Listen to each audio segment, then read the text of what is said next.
जब तपाईँ यो संसारबाट बिदा हुनुहुनेछ नि तब तपाईँको शरीरलाई दागबत्ती दिएर आगो लगाउनेहरू तपाईँको आफ्नै मान्छेहरू हुनेछन्।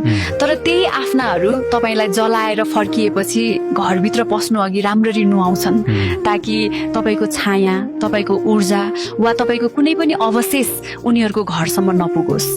तपाईँका कपडाहरू, तपाईँका मनपर्ने सामानहरू र तपाईँका सबै तस्विरहरू घरबाट बिस्तारै सबै हटाइन्छन्, तर एउटा कुरा भने फालिने छैन र त्यो हो तपाईँको कमाएको पैसा र तपाईँको गरगहना।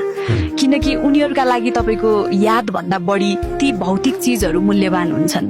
अनि त्यही बेला एउटा कठोर सत्य बुझिन्छ, सायद यो दुनियाँमा मान्छे भन्दा पनि उसले कमाएको धन र उसले छोडेको मूल्यवान कुराको बढी महत्त्व दिइने रहेछ।